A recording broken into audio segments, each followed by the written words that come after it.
Hello, welcome to the feedback session for week 2 of the Sustainable Futures Making a Difference course.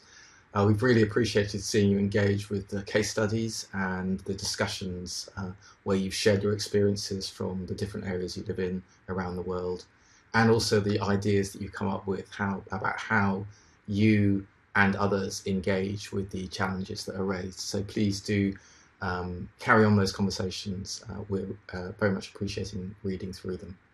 I wanted to kind of pick up on the different roles and strategies that you have been discussing with regard to how to make a difference, and also reflect back on some of the issues that were raised last week.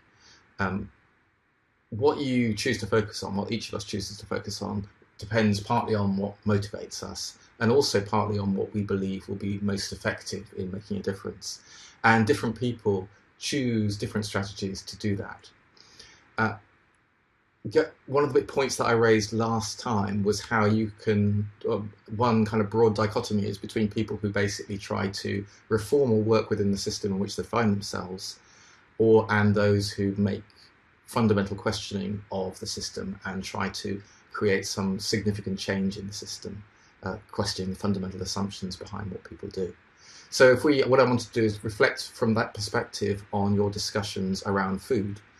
So in the case of food, then both Food Cycle and Just Eat It projects and some of the other ones that you've mentioned are ways of engaging at a community level, effectively trying to get people in one's own community and shops in one's own community to make better use and reduce food waste, make better use of the surplus food that they have.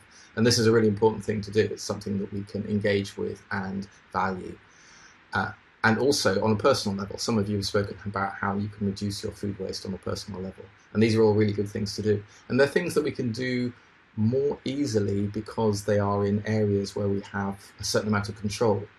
And therefore, working at a personal level and with the community around us it means that we as individuals can make a difference more easily. However, if we want to make a more profound difference, it might be necessary to look outside our community, in the way that maybe both FareShare and GenEco have done with regard to food. FareShare trying to work with business and trying to spread best practice from one company to another. In other words, trying to make a change on a national level. And GenEco, who look at the fact that we do inevitably produce waste, food waste, even if we are perfect in terms of making best use of the food that we have, we're still going to be producing some food which can't be eaten, such as potato peelings, bones, etc. And how can that be disposed of most effectively and turned into energy as opposed to resulting in methane emissions and therefore greenhouse gases? So both of these organisations are ones that have tried to effectively reorganise the system a bit to allow a more effective system, a system which causes less damage and makes better use of the produce which goes through it. Then there's a third approach, which is a more radical approach, and which is where we actually challenge some of the values of the system that we find ourselves in. And effectively, that's an approach that many activists take. Some of you have already brought up one of those, one aspect of that, and that is the question of vegetarian and vegan lifestyles, and the fact that effectively animal products, both meat and dairy products, are quite intensive when it comes to carbon emissions, etc. And also there are the ethical implications of animals, which are an important factor for many vegetarians and vegans. And so that is effectively questioning the system itself. And that's something we can do on an individual level, or we can try to make a wider change. Also, if we look at the system from a kind of capitalist perspective, then there's certain expectations that we as customers have on the system, we as consumers. We value choice. We like to have choice instantly available. And one of the examples, for example, is that supermarkets end up chucking away a lot of bread. And the reason they end up chucking away a lot of bread is because we want fresh bread and we want to be offered many different kinds of fresh bread.